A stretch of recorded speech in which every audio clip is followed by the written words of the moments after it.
Salut, je fais un audio pour répondre à des questions existentielles, je ne sais pas. Je ne sais pas si cet audio sortira seul ou si ce sera la première partie d'une guidance. Un monsieur dernièrement a laissé un commentaire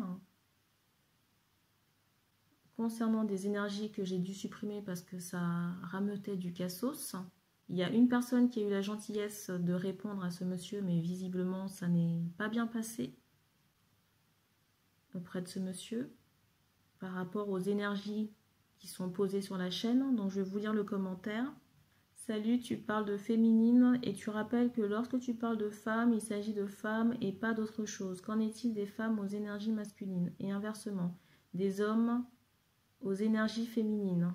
Je suis un homme conscient que mes énergies plus féminines peuvent parler pour moi, comme peut-être une femme au travers des guidances. Mais ça n'a pas l'air d'être votre cas lorsque vous faites vos tirages. Une femme reste une femme et un homme un homme. Vous pouvez me donner votre avis sur mes ressentis. Vous pouvez me donner votre avis sur mes ressentis qui ne sont pas en phase avec vos convictions. Alors déjà, ce ne sont pas des convictions. Quand on m'envoie une information ou une énergie, si on m'envoie une femme, c'est une femme. Parce que quand on me montre, si vous voulez, un personnage avec des seins, jusqu'à preuve du contraire, ça reste une femme. Après, on ne rentre pas dans le délire, vous voyez, des changements de sexe. On n'est pas à ce stade de l'aventure. Et je n'ai rien contre les personnes qui font ça. On ne commence pas à faire des équations mathématiques. Et pareil pour les hommes. Je vais vous prendre l'exemple d'une guidance qu'on m'avait donnée. Il était question d'une femme qui était en relation avec un homme et la relation avait échoué à cause des manigances d'une énergie tierce qui s'avérait être un homme. Donc jusque-là, tout était clair. Sauf que dans les commentaires, il y a une personne qui est venue poser son témoignage pour dire qu'elle se reconnaissait dans cette situation. Elle disait que c'était la grande sœur de l'homme avec qui elle était en relation qui faisait barrage. Et c'est dans ce sens que je me dis que les gens ne comprennent pas le sens de la guidance. Et que je martèle qu'une femme reste une femme, un homme reste un homme. 23h23. Bref.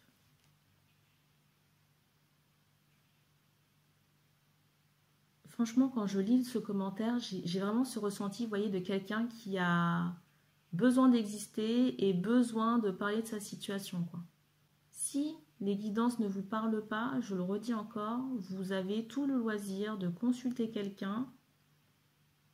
Si les miennes ne vous parlent pas, déjà, je le dis souvent, que ça ne peut pas parler à tout le monde. Si vous ne vous retrouvez pas dans les guidances sur YouTube, vous faites appel à quelqu'un en privé et vous allez regarder pour votre propre situation. Je rappelle que je ne suis pas mandatée par votre personne ou pas mandatée par les gens pour poster les vidéos. On va en arriver après où ce seront aux personnes, on va dire, non binaires de se manifester et de dire oui, je comprends pas, je suis pas représentée. J'ai envie de dire, au bout d'un moment, il faut prendre du recul, quoi. Et je ne suis pas en train de cracher sur les gens, là. Autre chose aussi qui a été avancée par ce monsieur, qui dit rares sont les médiums qui utilisent un support pour déterminer une voyance. Alors déjà, on fait ce qu'on veut, premièrement. Et je vous encourage à lire un ouvrage d'Allan Kardec. Il y a différents types de médiumnité. On peut avoir, j'ai envie de dire, on peut cumuler plusieurs capacités. C'est pas le fait que vous utilisiez un support ou pas qui fait que les informations qui vont sortir seront meilleures. Parce qu'en lire ce monsieur, le top du top, ce serait les personnes, vous voyez, qui n'utilisent pas de support. Comme il dit, désolé de vous décevoir si être médium, ce n'est pas comme lire une BD et en raconter l'histoire. J'ai envie de vous dire, mais qu'est-ce que vous faites là, quoi? Au lieu de nous casser les noisettes, allez consulter des médiums qui n'utilisent pas de support. Moi, personnellement, j'en ai consulté. C'est pas ça qui fait que les informations sont extraordinaires. Personnellement, j'ai eu plus d'informations avec des gens qui utilisaient un support qui n'en utilisaient pas. Et il faut garder aussi à l'esprit que le médium, en fait, il est en connexion avec des entités et toutes les entités n'ont pas le même niveau de conscience. Vous avez des médiums qui vont être en contact avec un défunt. Le guide, ça va être un défunt, par exemple, je sais pas, une grand-mère décédée.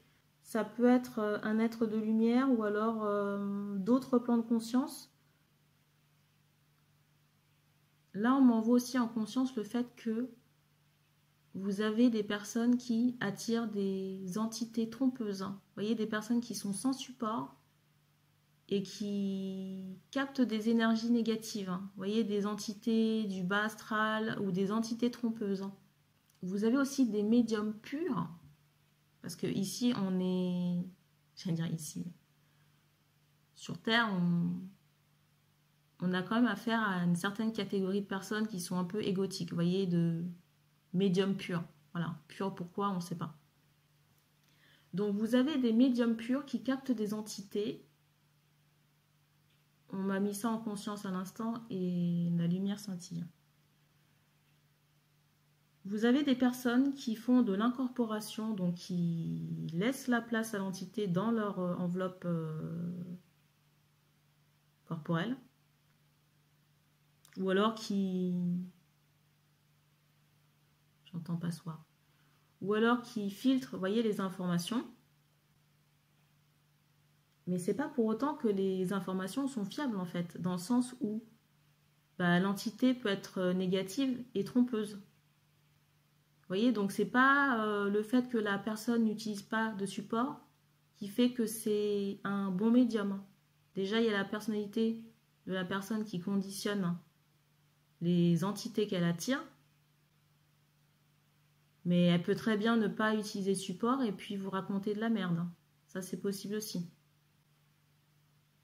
Donc, mépriser quelqu'un par rapport à sa façon de travailler, j'ai envie de vous dire, on se rappelle, quoi. 23h32.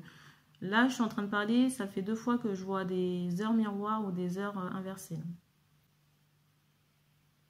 Et c'est pareil, à un moment donné, la personne me demande si je suis certaine que la guidance s'adresse à des femmes. Encore 23h32. Si vous voulez, quand il est question d'enfants dans la guidance, de grossesse, pour moi, il n'y a pas de doute sur le sujet. Tout comme certaines guidances qui peuvent s'intituler guidance homme, on me montre des hommes. Donc, si vous voulez, je ne peux pas dire qu'il s'agit d'un chat. Enfin, je ne vois pas trop l'intérêt de la question, en fait. Et puis, à un moment donné, si on me dit, oui, d'aller faire vérifier votre tuyauterie, qu'est-ce que vous voulez que je dise de plus? Alors oui, les femmes peuvent aller faire un check-up, mais la robinetterie, la tuyauterie, ça me paraît assez équivoque, quoi. J'ai vraiment ce ressenti qu'il y a des gens qui ont besoin, j'allais dire, soit de reconnaissance ou, vous voyez, de faire entendre leur voix. Il n'y a pas de souci, mais franchement, le débat, il y a des fois, c'est inutile, quoi. Si vous voulez parler de vos propres expériences, ouvrez une chaîne, vraiment. Ouvrez une chaîne, racontez votre expérience. Il n'y a pas de souci. Il y a de la place pour tout le monde sur YouTube. Hein. Le mot de la fin, ce sera prenez une guidance privée avec la personne de votre choix. Voilà. Si vous ne trouvez pas votre bonheur sur YouTube, vous prenez une guidance privée. Moi, ça m'arrive de regarder des guidances sur YouTube, mais vous voyez, je n'ai pas ces questions existentielles en fait. Enfin, je sais pas quoi, c'est un truc de fou quoi. Bref, bon, j'en ai fini avec cet aparté là. Donc merci, peut-être qu'on se retrouve pour une guidance. Et on se dit à bientôt.